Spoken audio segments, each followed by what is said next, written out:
Yang terhormat Bapak-Bapak, Ibu-Ibu, salam Pancasila. Bapak-bapak, ibu-ibu yang melihat video saya ini, tolong jangan lupa subscribe, like, dan di-share. Sifatnya gratis. Pada hari Rabu tanggal 19 April tahun 2023 ini, saya akan mengomentari benar dugaan Mahfud MD, arti dahlan otak transaksi gelap 349 triliun.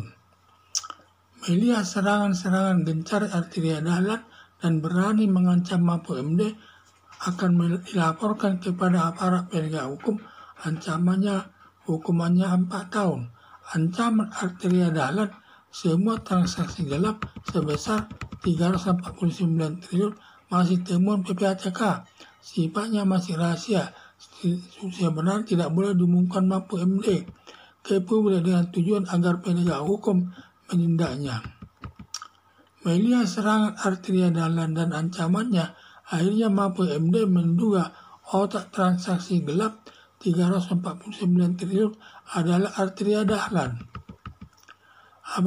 Ada benarnya melihat tudingan Mahfud MD di DPR ada Markusnya, dan perbuatan artiria dahlan mirip Markus dengan menyerang dan mengancam Mahfud MD agar ketakutan lalu kasus 349 triliun tidak jadi diserahkan ke penegak hukum atau dipetieskan atau tidak diungkap. Kalau sampai berhasil menekan Mahfud MD, lalu artiria dahlan mendatangi para pihak yang terkena transaksi gelap tersebut, minta uang imbalan atas pembelaannya atas kasus 349 triliun dipetieskan, mirip kasus Ustadz di Kampung Maling. Ditambah lagi artiria dahlan memiliki harta kekayaan berupa uang 30 miliar, memiliki tanah di 3 tempat senilai 20 miliar, hutang 5 miliar, memiliki mobil mewah 5 buah, dan semua kekayaan artiria dahlan tidak ada LHKPN-nya, dalam arti semua kekayaannya tidak bayar pajak ke negara yang merugikan uang negara, masuk perbuatan korupsi. Diduga artiria dahlan sebagai otak transaksi gelap, ada benarnya karena transaksi gelap tersebut masih temuan PPATK sehingga tidak bisa diungkap ke publik, masih rahasia negara. Dengan alasan ini artiria dahlan dan pemilik uang 349 triliun merasa aman melakukannya serta mengajak orang tertentu untuk melakukan transaksi gelap tersebut. Ditambah lagi artiria dahlan sebagai anggota DPR dan pengacara, tidak ada yang berani mengusiknya. Terbukti transaksi gelap sudah ada sejak tahun 2019 sampai bulan Maret tahun 2023, selama 14 tahun. Tidak ada penegak hukum yang berani menindaknya. Harapan saya artiria dahlan ditangkap KPK dan proses sesuai hukum yang berlaku dan dihukum hakim sesuai perbuatannya, agar tidak membawa orang melakukan transaksi gelap yang merugikan keuangan negara terkait pajak penghasilannya, masuk perbuatan korupsi.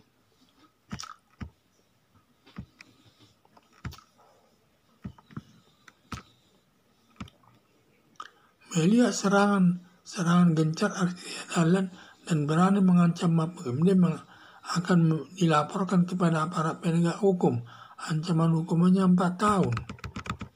Ancaman artiria dahlan semua transaksi gelap sebesar 349 triliun masih temuan PPATK, sifatnya masih rahasia, tidak boleh diumumkan ke publik, tujuan agar penegak hukum menindaknya, tetapi Mahfud MD menyampaikannya ke publik dengan tujuan agar penegak hukum menindaknya. Melihat serangan artiria dahlan dan ancamannya, akhirnya Mahfud MD menduga otak transaksi gelap 349 triliun adalah artiria dahlan. Ada benarnya melihat tudingan Mahfud MD di DPR ada Markusnya, dan perbuatan artiria dahlan mirip Markus dengan menyerang dan mengancam Mahfud MD agar ketakutan lalu kasusnya 349 triliun tidak jadi diserahkan ke penegak hukum dan kasusnya dipetieskan atau tidak diungkap.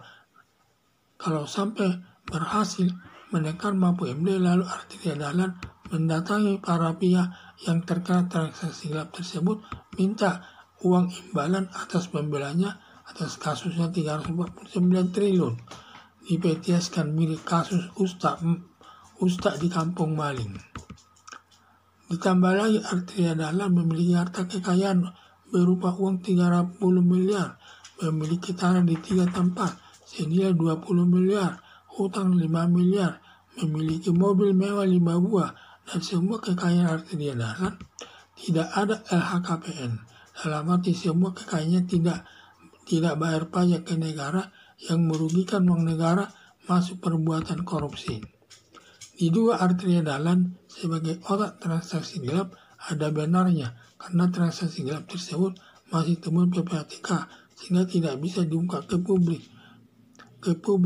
Masih rahasia negara. Dengan alasan ini Arteria Dahlan dan pemilik uang 349 triliun merasa aman melakukannya, serta mengajak orang tertentu untuk melakukan transaksi gelap tersebut. Ditambah lagi Arteria Dahlan sebagai anggota DPR dan pengacara, tidak ada yang berani mengusik-ngusiknya. Terbukti transaksi gelap sudah ada sejak tahun 2019 sampai bulan Maret tahun 2023, selama 14 tahun. Tidak ada penegak hukum yang berani menindaknya. Harapan saya Arteria Dahlan ditangkap KPK dan diproses sesuai hukum yang berlaku dan dihukum hakim sesuai perbuatannya, agar tidak membawa-bawa orang melakukan transaksi gelap yang merugikan keuangan negara terkait pajak penghasilannya masuk perbuatan korupsi. Sekian dan terima kasih.